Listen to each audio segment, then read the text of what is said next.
breathe underwater.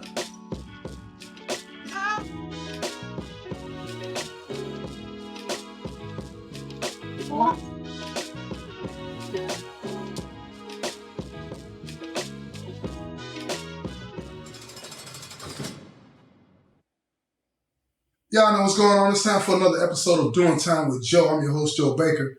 And today I got a great story that I've been wanting to tell you for some time now. And today is it. This is it. I got my friend Tomas here, and he's going to be talking to me about when he made the journey to America. You know what I'm saying? He's from Guatemala. And, you know, the reason I want to talk about this is because sometimes when I'm looking at TV and I see the migrants that are making their way here to try to find a better life and get away from the things that they deem to be necessary to get away from, whether it be violence, they just want a better life, a better opportunity, whatever the case may be. And sometimes when I'm looking at TV, I hear all of these stories about this happened and that happened and the things that they go through. And it always made me wonder, you know, what is it that would make a person risk everything to come here and take a chance on being rejected coming here, you know what I'm saying, as far as getting in the country? What are the circumstances that play into that? And I wanted to talk about that because I think a lot of times we paint an unfair picture of people that want to make their way here to make for a better life. And also, it makes me, you know what I'm saying, to put into proper perspective how those of us that live here, listen to what I'm saying, y'all, how those of us that live here take for granted the things that they are willing to risk their lives for. We're talking about people that are coming from, human beings, y'all, that are coming from Mexico, from Honduras, El Salvador, all of these places where they feel as though they need an opportunity to get away from and get a better life. And we take for granted because we're already here. So I want to talk to somebody and share this man's story with you so that maybe you can take and put in perspective what it is that you might be taking for granted. The things that you wake up in the morning and don't really give second thought to. And the main thing for me is your freedom. Your freedom. We get up every day assuming that everything is going to be the way it is and that these opportunities are in front of us and we'll be able to do it whenever we want to do it. But we haven't risked anything for those opportunities, most of us. We grow up, we go to high school, we graduate high school, and then it's our turn to step up and contribute to our communities and society. And what do some of us do? What do some of us do? We decide to get involved in activities that will take us out of the mix, take us away from our communities. And we're not experiencing some of the things that the migrants experience when they leave their countries. Now, in some cases, yeah, it's bad in a lot of places in the United States. But we haven't had to walk hundreds and in some cases thousands of miles, risking our lives to get here. We're already here. So look, I'm gonna get right to it, and I want to get Tomas in here. And how you doing, bro? I'm doing all right, bro. Good, doing good. Great. Thank First God. Of all, yes, sir. Yes, sir. First of all, I want to thank you for doing this. I know that this is going to take a lot for you to talk about. Uh-huh. You know what I'm saying? But tell everybody where you're from, bro. I'm really originally from Guatemala. I'm coming in 1988, United States. Where is Guatemala? Guatemala is a little small country. Not, I would say small country, but ain't that small. Okay. But it's it's a lot of poor people down there Is Guatemala, to really just survive. Let me slow you down just a little bit. Let me show you. Because when you first said Guatemala, you know, I've seen it on TV, Yes. and I can look at a map, but I want the people that may not be familiar with it. Is Guatemala in Mexico? No. It's not in Mexico. Guatemala is Where's totally... Guatemala? Guatemala then below to Mexico. It's next below to Mexico. Yes. Like the border of Mexico next to Guatemala. Yeah, okay. That's what it really Guatemala. Then Guatemala, they go like Salvador, Honduras connected to it. Yeah. Guatemala is a whole country. It's a whole country. Of its It's own. a whole country. Yes, it's a whole country. Like Mexico, just one of the whole country. Honduras, other whole country, and Salvador is the whole country. I got you. You see what I'm saying? All different countries. Yes, sir. Okay, so Guatemala. So what is life like in Guatemala back at this time? Because we're talking about, how many years ago are we talking about when you decided to come here? 1998. In 1998. Tell us what life was like in Guatemala then, and if you know, what's life like now? So what was it like then? The life then, when I grow up, I raised with a family like I call like Mayan people. Okay. Mayan people. That's how I raised. My first language is like Mayan. Second language is Spanish. When I grow up, really, I can't say not poor, but we go to bed like I barely food and all that, but we try and be success, try and have some little land or trying to build better houses or like for the future. And that's why our dream, we call like, a lot of people call dream. They like to come in the United States to success, to work and to buy your land, to build on your own house, how the way you want to live. And that's what we hear from a lot of people. They're like people that already been United States, like back in 1960, 1980. That had come to America. They had come to America. But we don't know how they become in America back then. Yes, that's why I want to come over here. So what is, I get you. I want to slow you down a little bit. Just take a deep breath. Look here, y'all. Y'all know how I do when I interview somebody. You know what I'm saying? He's a little hype, so he's jumping, but I'm going to slow him down. So don't y'all get on me about interrupting. Now, I know some of y'all say, Joe, just let him talk. But I'm finna slow him down a little bit. Now, like I said before, what is life like in Guatemala? It's not a poor country, but what was it like in 1998? How much money does a person make in Guatemala in 1998 per month? If back then, I say maybe they make at least back then, I'm talking about like maybe $2 a day. $2 a day. $2 a day. Doing what? What kind of work? Working on like farm, like corn and like corn, like tomato farm, like peppers farm, and like. So it's agriculture. Yes, agriculture. Yes, it's agriculture job. They pay you $2 a day. And who? These farms are owned by what? Wealthy people that live in Guatemala? I can't say yes, wealthy people, but they have more than what we have because they have their own house. They live like I said, not a nice house, but it's some house you can live like comfortable. Right. You got what you need, and you can have what you want and all that. I can't say they live rich, but this the same time they live like really. They live well. They live well, not wealthy, but well. I got you. Yes. I got you. So you would work $2 a day. That's 30 days in a month. That's $60 a month. And so when you were growing up, did you have to work on these farms? Yes, sir. Did your whole family work on the farms? Yes. When I grow up, I really work with my dad. My dad was working. We got our own a farm. My daddy got his own farm. Mm-hmm. We're working on our farm because to feed our family, to eat people around us, like my mom, sister, and nieces and nephew, all that around us. And that's why we got our own farm. My daddy spent money to get some to take care of the farm, and that's just for us. Then outside there, like when we don't do nothing on farm, then we go find a job somewhere else. We're gonna make a little money I don't start wearing shoes when I was like 14 years old. No shoes. I mean, I have shoes, but 14. Yes, but like I'm talking about this kind of shoe, like tennis shoes, or like shoes with like leather shoes, some kind of good shoes. You see what I'm saying? Mm-hmm. We using the wheel from the 18-wheeler, that rubber they got, the big one. Yes, they cut that off and they make like the size of it. They have all kinds of size, but to us it's a special shoes. Yeah. When raining, all like that stuff, we got to take it off. To not getting wet because some kind of leather we put it on. Right. It's like this is special for us. Then my daddy have some for us, like that's a rubber too, the same rubber, like the tube inside the wheel. Yeah. We use that, then we go across the river, we mud and all that. We don't go by that because it's rubber. Mm-hmm. But when we got leather on it, it's for occasion, special occasion. Special occasion. Yes, when we go to the party, when we have to the country, some special occasion come in. Yeah. And like then when we go out there, we wear them they kind of shoes. Mm-hmm. And our clothes, they got pages on our knees, on our back, because when you kids, you just playing in the ground and all that. You clothes getting holes on everything, Yeah.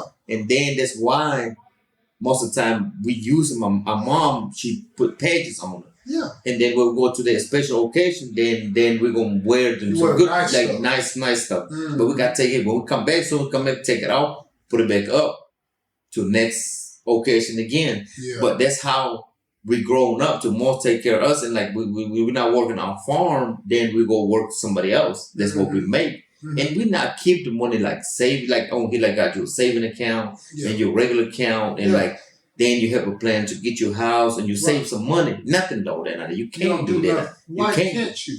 Because that much money you make is not really enough to save some. Survive. Yes, just really for survive. Make it enough to take care of your needs and keep it moving. That's it. Yes, sir. That's it. Yeah. So let me ask you this thing.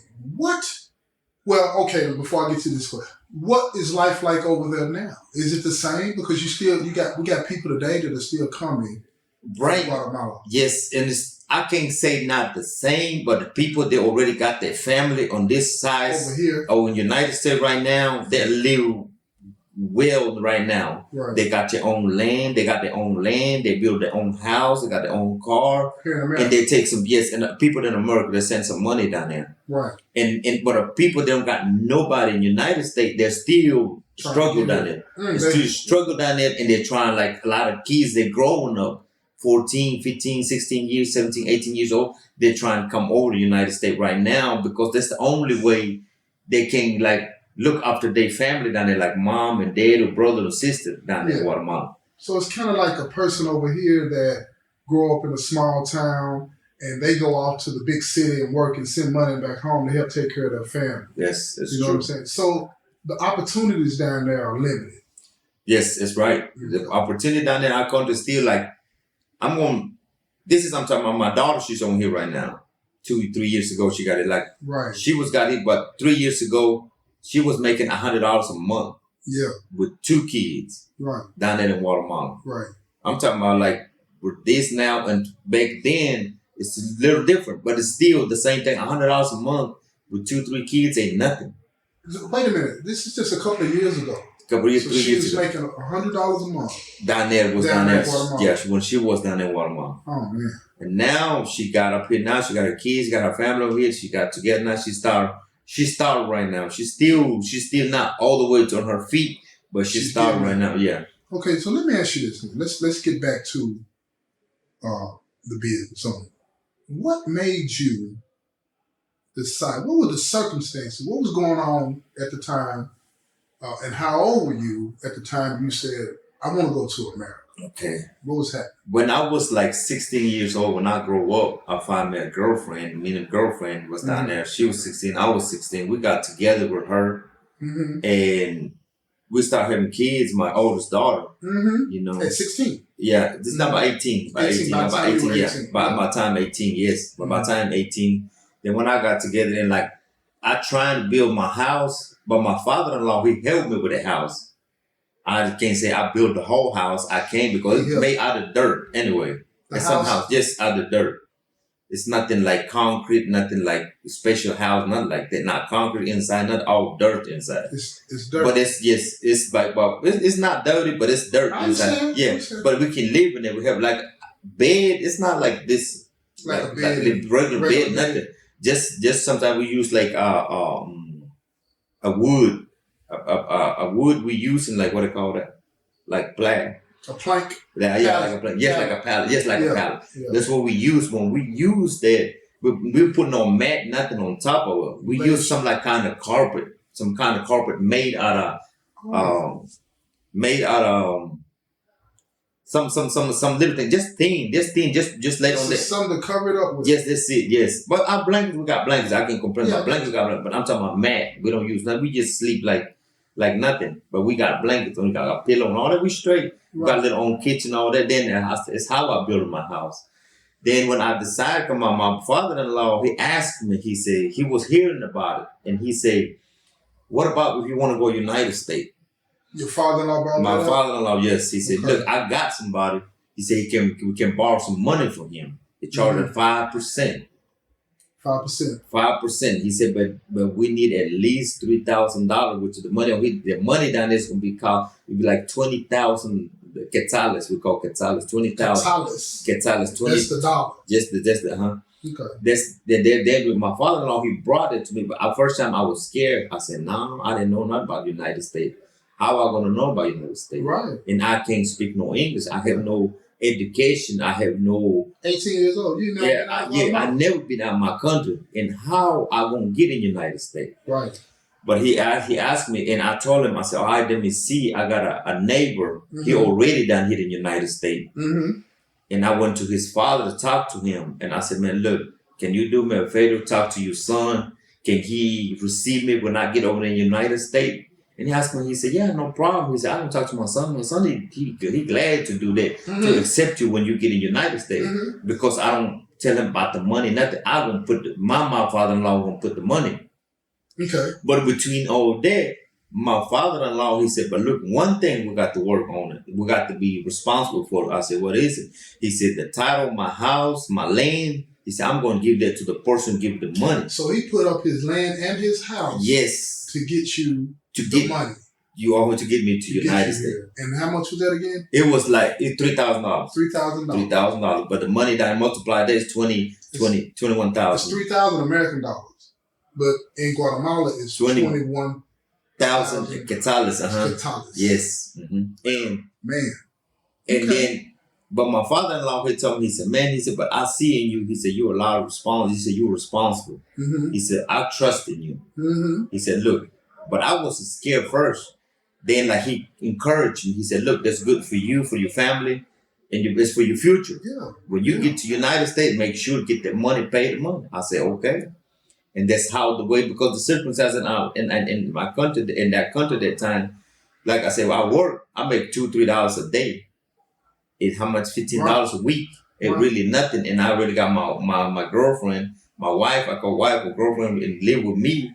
We already got a baby already. And I already got my house, but my house is not really comfortable to take care of all my family. Right. And that's why I decided to come over here in the United States back in 1998. Okay, tell me this. You said that it was going to be $3,000 at 5% interest, which is like 21,000 quetzales. Quetzales. So you're teaching me something. Quetzales. So it was going to cost you that.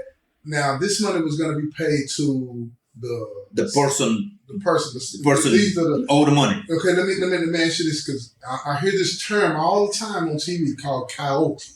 Okay. Right? The coyote, does that mean the person, the smuggler, the person that's going to get you here? Yes. That's a coyote. Okay. There's somebody, huh? That's okay. I got you. So how, you didn't have to arrange that. So you didn't have any direct contact with the person that was going to bring you here. Did your father-in-law arrange that for you? Because he said he knew somebody, so on and so forth. So how did that arrangement take place? And tell me about the agreement, the terms of that agreement. You come in like that when you, down there in every different country, they have somebody like to collecting people. Collecting people, like yes, like get enough. They say, I need 2 or 3 of them. Just bring this 3, come to the border and all that like stuff. Then after that, you just come in like with that person. And you don't know nothing about the person, but you just go by what they tell you. You just get to where you need to get to. Yes. And be ready. That's where you want to be. Do this. Just follow me. Just listen to what I say, and you'll be all right. You'll be okay. You don't know them or anything. You don't know nothing of that. You just trusting that everything is going to be all right. Because you trust in them, and about at the same time, because you trust them, because you give them money. Most of the time we give half of money down there, and the other half when you get to United States. Right. That's the agreement we made. Okay. Half down there, and the other half when you get to United States. So I got you. Okay, so you got to get them half of the money just to get going. Then once you get there, they get the rest of the money. Yes, because they're getting the money. They're not getting it from you, right? They're getting it from your father-in-law. Yes, it's true. Okay, so you don't have any money on you. No, I don't have nothing. Because at the same time, that money, that half of money will come with it. They're supposed to be feed us with it, and then what you do? They feed us to do our journey. Yeah, they feed us. So that's what some of that money is for. Yes, that's what the money for. Yeah, they feed us through it, and they take care of us. They put us in the bus and everything, and that's how they bring us over to the United States. Yeah. Okay, so like, what were some of the hopes that you had, or the dreams that you had about getting here that's motivating you to make you want to do it? What was getting you fired up to say, yeah, I want to do this. I want to get to the United States. What were some of your hopes and dreams that fired you up about this? My hopes and my dream was when I come in the United States, 1998. Mm-hmm. First of all, I was scared, like I said, because without English, Yeah, you can't understand. So the way you talking to me now, yes, yeah. We couldn't have had this conversation. No, we can't have this conversation back then. We can't. And when I come in, one of my friends, he received me on here in United States. When he received me, and he told me, he said, look, I'll get you a job. And he's the one giving me a ride, taking me to work. And he go pick me up for 3 months. Yeah, we're going to get to that. Okay. We're going to get to that. We're going to get to that part. But I was just wondering, like, what was it before you left? You know, when you had that conversation with your wife, what were you saying to her? Did she want you to leave? No, she don't want me to She leave. didn't want you to leave. She don't want me to leave. 18. Yeah, she don't want me to leave. And you got a daughter. Yeah, she don't want me to leave. Yes. So what was that conversation like? And she don't want me to leave, but like I told her, I promised her when I come in, I said, look, it's gonna be okay. She was scared. Yeah, she was scared. If I get there, I said, I know you're gonna be okay. My daughter, she's gonna be okay. And I'm gonna work. I said, look, I'm gonna send you some money. We're gonna fix our house. Look, we're gonna do good. She told me, I said, I believe I trusted you. She trusted you. Yes. And I did when I come in 1998, in which I started working. Yeah, I got you on that. We're gonna get to that. I know you want to get to that, right? But I want to break this down because I want everybody that's listening to this to understand the whole process, piece by piece, so they can get a full understanding of what this is all about. You know what I'm saying? Because like I say, one of the goals that I have for this particular show is to demonstrate to the people that are listening to this podcast is that let's not take for granted what we have. Because we got people in this country that's willing to put it all on the line, you know what I'm saying, to get here. And let's take advantage of the opportunities that are in front of us, you know what I'm saying? Because both of us right now, we're sitting in prison. You understand? So we're going to get to that. But here's the thing. This is what I'm going to do. And I know y'all out there listening, y'all don't like it when I do this, but I need you to come back and listen to this next episode because we're going to get into the journey now. We're going to get into what it was like, what's going down with it, and what he had to endure and go through while he was on the road trying to get here, okay?